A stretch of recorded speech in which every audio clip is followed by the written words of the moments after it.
আমাদের সমাজে একটা ধারণা আছে যে ইসলাম আমাদেরকে আটকাতে আসে, বিশেষ করে মেয়েদের জন্য। অনেক মেয়ে ইসলামকে ভয় পায়। Am I right? অনেক মেয়ে ইসলামকে ভয় পায় এজন্য যে আমি প্র্যাকটিস শুরু করলেই আমাকে আটকায় দেবে। এবং আমাদের ভেতরেও কনসেপ্ট এরকম যে যেই মেয়েটা, যেই ছেলেটা ভালো মুসলিম, সে একটা ট্র্যাকে চলে, সে ট্র্যাকের বাইরে যায় না। এইটা কি একটা ঠিক কনসেপ্ট? কেন কেন না? আচ্ছা, সব করতে পারবে কিন্তু একটু লিমিটেশন আছে। ওকে, অ্যান্ড আমি তোমাদেরকে একটা গল্প বলি।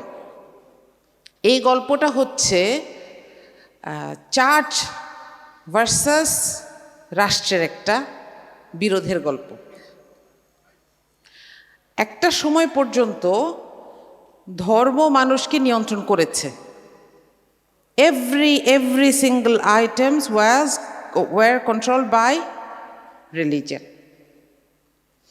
তখন কি হইতো? তখন কেউ কোনো নতুন কিছু আবিষ্কার করলে আমরা এখন কি করি? একটা নতুন চিন্তা আসলে ফেসবুকে স্ট্যাটাস দেই না?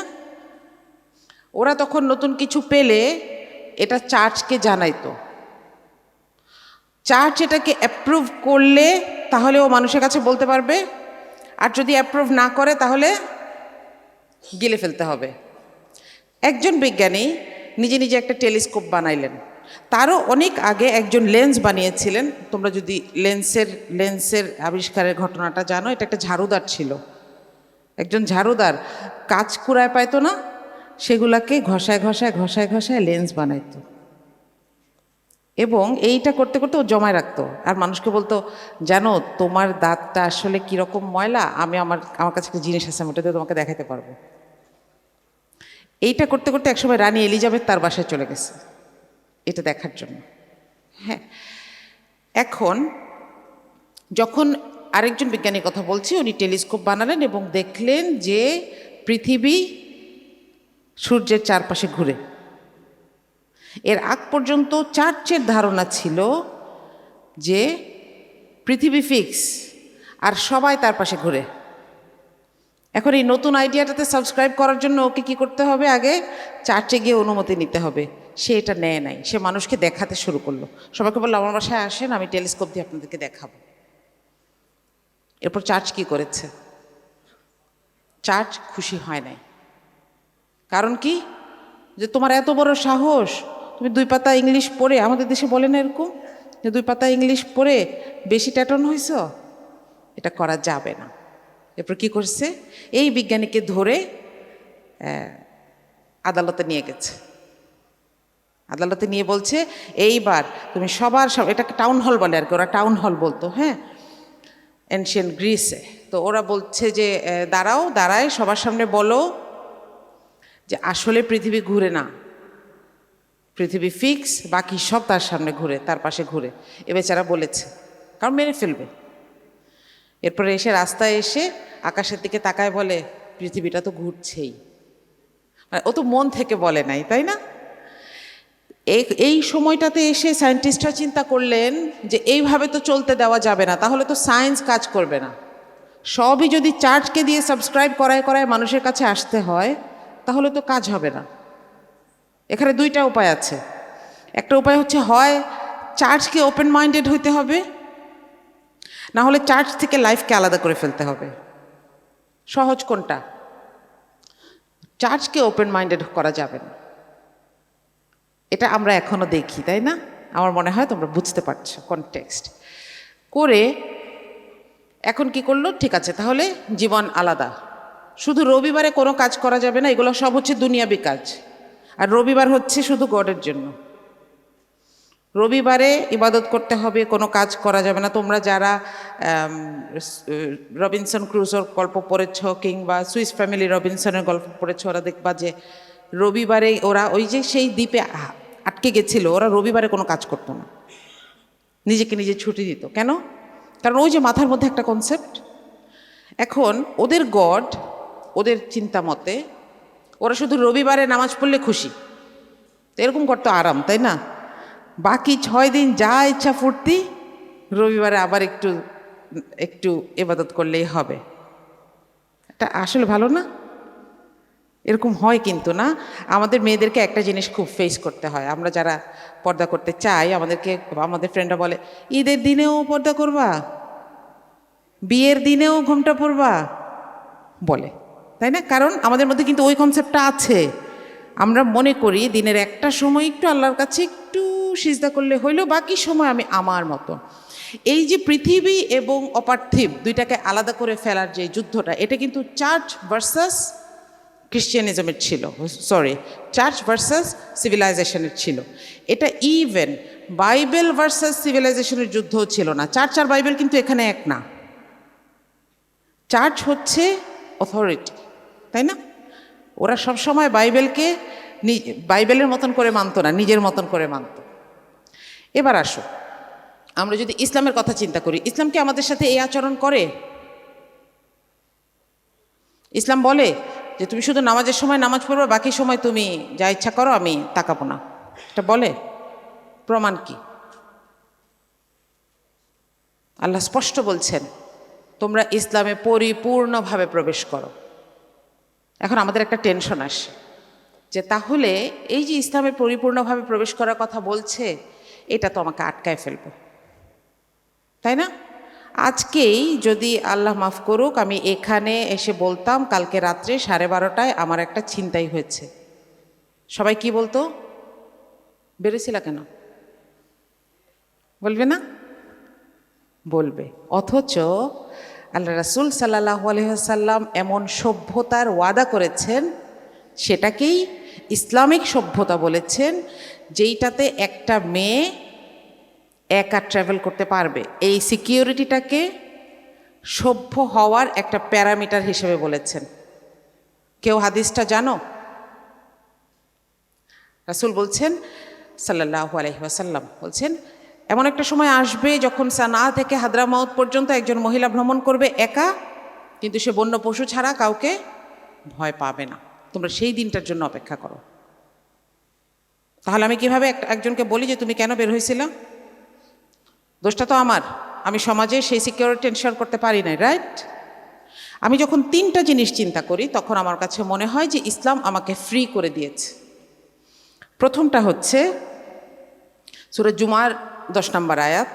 আল্লাহ বলছেন, নামাজ শেষ হলে তোমরা জমিনে ছড়িয়ে পড়ো এবং আল্লাহর অনুগ্রহ খুঁজতে থাকো।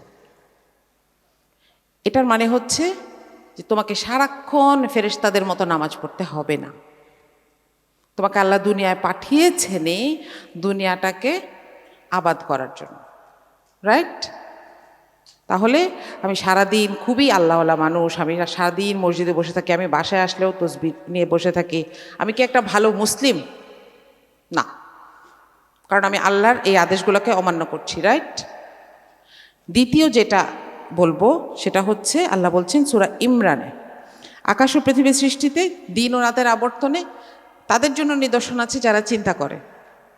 চমৎকার একটা বিষয় না? তোমাকে জোর করে বের করে দিচ্ছে, চিন্তা করো, প্রশ্ন করো। আর কোনো কোনো ধর্ম এসে বলবে প্রশ্ন করা যাবে না, আনকোয়েশ্চেনেবল অথরিটি। ইসলাম এইটা চায় না। ইসলাম চায় আমরা দেখি, শুনি, প্রশ্ন করি এবং কাজ করি। আর 3 নম্বরটা হচ্ছে আল্লাহ বলছেন তোমরা সর্বোত্তম জাতি, মানব জাতির কল্যাণের জন্য তোমাদেরকে পাঠানো হয়েছে। তার মানে কি?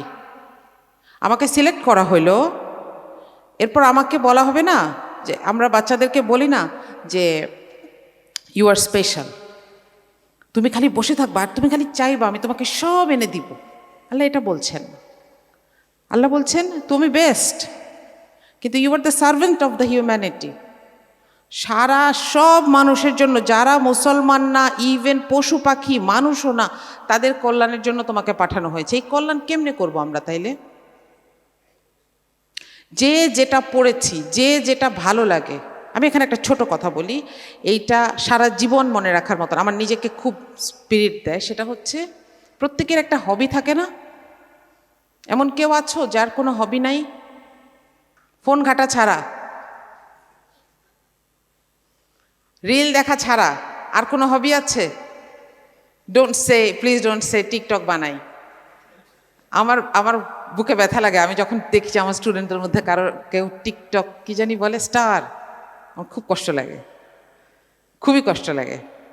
আর ওদেরকে দেখলে বোঝা যায় চুল কাটার একটা স্টাইল আছে, কেমনে জানি কাটে, মনে হয় একটা বাটি বসায় তারপর বাকিটা ছেঁচে ফেলে, কেমনে জানি কাটে, আমি বুঝি না। আচ্ছা, হবি নাই কেউ আছে এখানে?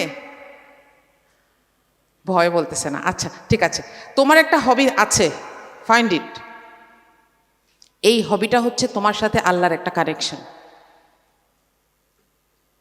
আমি জানি না তোমরা ইকিগাই নিয়ে জানো কিনা, অনেক ধরনের কাজ আছে, তাই জানো? ওকে, ভেরি গুড। অনেক ধরনের কাজ আছে। এক ধরনের কাজ হচ্ছে তোমার করতে ভাল লাগে, দ্বিতীয়টা হচ্ছে তোমার সেটা সুন্দর হয়। দুইটা কি একই জিনিস না? যেমন আমার রান্না করতে খুবই ভালো লাগে, কিন্তু আমার রান্না সবসময় ভালো হয় না, এটা আমি জানি। হ্যাঁ, 3 নাম্বার কাজ হচ্ছে তোমার কাছ থেকে যেই জিনিসটা দুনিয়া চায়, এটা আরেকটু বড় হলে বের করতে পারবা ইনশাআল্লাহ। আর 4 নাম্বারটা হচ্ছে যেটা করলে পয়সা আসবে। সোজা কথা, বাঁচতে হবে তো, খাইতে হবে তো, তাই না? তাহলে এই 4টা কাজকে নিয়ে আমার ভেতরে, আমার পার্সোনালিটি ট্রেইটের মধ্যে এই 4 ধরনের কাজকে খুঁজে বের করতে হবে, করে সেটাকে কার জন্য কাজে লাগাইতে হবে? সভ্যতার জন্য কাজে লাগাইতে হবে। কেন? কারণ এটা আমাকে আল্লাহ বলছেন। আমি যদি মুসলিম হই, ইসলাম আমাকে মসজিদ থেকে নামাজের পরে জোর করে বের করে দিচ্ছে। বললাম না যে নামাজের পরে বের হয়ে যাও, তোমরা আর মসজিদে বসে থাকো না, আল্লাহ বলছেন।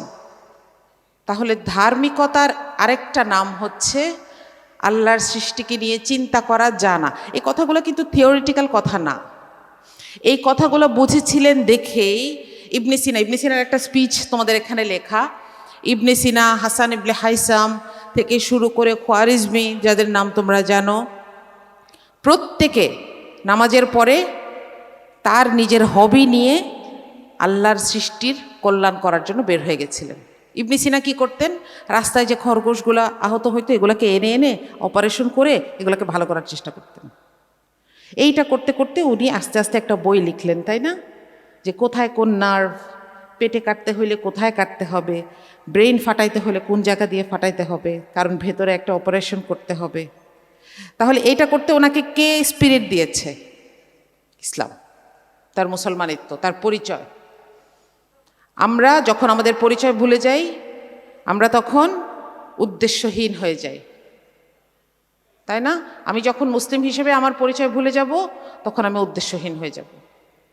তখন আমি বসে বসে অনেকক্ষণ ভিডিও দেখব, তারপর আঙ্গুলটা ব্যথা হইলে তারপর উঠবো, আনাইলে ফোনের চার্জ শেষ হলে উঠবো, তাই না?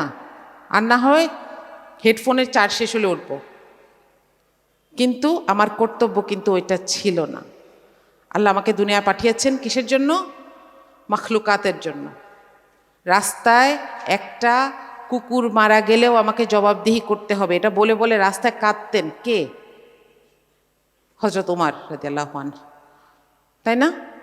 একজন খলিফার যখন এই বোধ থাকে, তখন সে শুধু মানুষের জন্য না, সে পশু পাখির জন্য একটা রহমত হয়ে যায়। আচ্ছা, অনেক লেকচার দিয়েছি, একটা গল্প দিয়ে শেষ করি।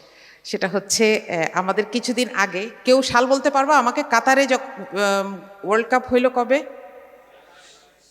22 ওয়ার্ল্ড কাপ একটা রেভলিউশনারি ওয়ার্ল্ড কাপ ছিল। কেন? কারণ কাতার কিন্তু আসলে খুব ছোট্ট একটা দেশ। আমি কাতার ঠিক বলছি তো না?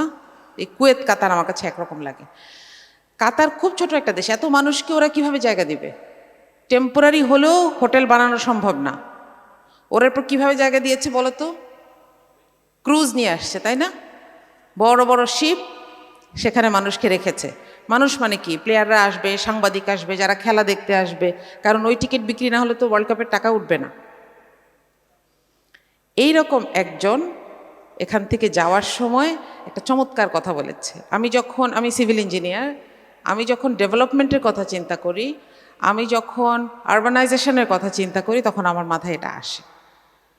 বলছিল যে এদের বাথরুমে পানি থাকে, টয়লেটে। এবং it's wonderful to clean yourself after you have done the work with water. কেন? তারপর সে গিয়ে একটা ছোট্ট ভিডিও বানিয়েছে, আমার মনে হয় এটা কেউ কেউ দেখেছ। সে দুই হাতে পিনাট বাটার লাগাইছে, লাগায় একটাকে টিস্যু দিয়ে অনেকবার মুছছে। You know what peanut butter looks like, না আমি আর বলবো না। হ্যাঁ, অনেকবার মুছেছে, আরেকটাকে পানি দিয়ে ধুয়েছে। এরপর বলে কি, দেখেন আমার দুই হাতের পার্থক্য। You are better clean when you use water.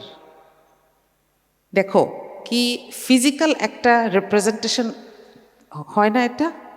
ইসলাম আমাদের কাছে মনে হবে হ্যাঁ এটাই তো হয়, কিন্তু ওরা তো এটা জানে না। ওরা কি করেছে, ওই যে ওরা চার্চ থেকে সিভিলাইজেশনকে আলাদা করেছে, ওদের পরিশ্রম বেড়ে গেছে। কেমনে? ওদেরকে সব সলিউশন নিজেরা চিন্তা করে করে বের করতে হয়। ও টয়লেটের পরে কিভাবে ক্লিন হবে এটা কোত্থেকে বের করেছে? মাথা থেকে টিস্যু দিয়ে মুছে। স্তূপের মতন টিস্যু খরচ হয়। এখন আবার নতুন করে বলা শুরু করেছে এটা ওশনের জন্য খারাপ, এটা হেলথের জন্য খারাপ, টিস্যুও খারাপ। তো ওরা কই যাবে? ওরা জানে না। কিন্তু আমাদের একটা বাংলাদেশের একদম নিম্নবিত্ত শ্রেণীর একদম লোয়েস্ট কোয়ালিটির একটা টয়লেটেও একটা বদনা থাকে। এটা আমরা কোত্থেকে শিখেছি? ইসলাম মেড আস স্মার্ট। এখন বাংলাদেশে এই প্রযুক্তি কি শুধু মুসলমানরা ব্যবহার করে? না, সবাই ব্যবহার করে, সবাই ক্লিন, তাই না? এই কারণে আমার একটা পার্সোনাল ধারণা, আমি জানি না আসলে, করোনা আউটবার্স্টের সময় বাংলাদেশের জনসংখ্যার ঘনত্ব হিসেবে জাস্ট বর্ডারের ওই পাশ আর এই পাশের সিনারিও আলাদা ছিল, রাইট? আমাদের ক্লিনলিনেসের সেন্স আলাদা। এখন বিশ্বাস হচ্ছে যে আমরা মানব জাতির জন্য রহমত, ইসলাম মানব জাতির জন্য রহমত। আমি কথাগুলো বললাম যেন আমাদের কনফিডেন্স আসে। মানুষ যখন কনফিডেন্ট হয় তখন সে তার একটা নিজের রাস্তা খুঁজে বের করতে পারে। এই রাস্তাটার স্টার্টিং গেটটা হবে তোমার যেটা হবি সেটা। আজকে থেকে যে যার হবি জানো না, আর যে যার হবি জানো, নিজের হবিটা খুঁজে বের করার চেষ্টা করবা। আমার অন্যতম হবি হচ্ছে আমার কথা বলতে ভাল লাগে, এবং আমি এটা খুব ভালো ব্যবহার করি। আমার যেখানেই সম্ভব হয় আমি কথা বলতে পছন্দ করি, এবং আমি দেখেছি কথায় মানুষকে কাছে ডাকা যায়, কথায় মানুষকে অনেক কিছু বুঝায় দেওয়া যায়, তাই না? তাহলে আমার যেটা হবি সেটার মাধ্যমে আমি আল্লাহকে খুঁজব। আমি পৃথিবীর প্রত্যেকটা প্রাণীর জন্য কল্যাণের চিন্তা করব, এবং এটার জন্য আমার স্পিরিটের সোর্স হচ্ছে কে? কোরআন। এটা সব সময় মনে রাখতে হবে যে সভ্যতার সাথে বাইবেলের যে সম্পর্ক তৈরি হয়ে গেছিল বা চার্চের যে সম্পর্ক তৈরি হয়ে গেছিল, মসজিদের কিংবা কোরআনের সেই সম্পর্ক হতে দেওয়া যাবে না। ঠিক আছে? তো সবাইকে অসংখ্য ধন্যবাদ আমার কথা শোনার জন্য, এবং ছাত্র শিবিরকেও ধন্যবাদ জীবনের প্রথম আমাকে একটা শিবিরের প্রোগ্রামে দাওয়াত দেওয়ার জন্য। আসসালামু আলাইকুম।